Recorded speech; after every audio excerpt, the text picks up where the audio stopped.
Bumalik na lang kay bukas.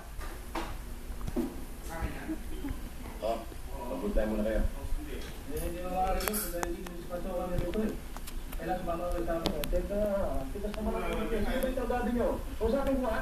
Ako.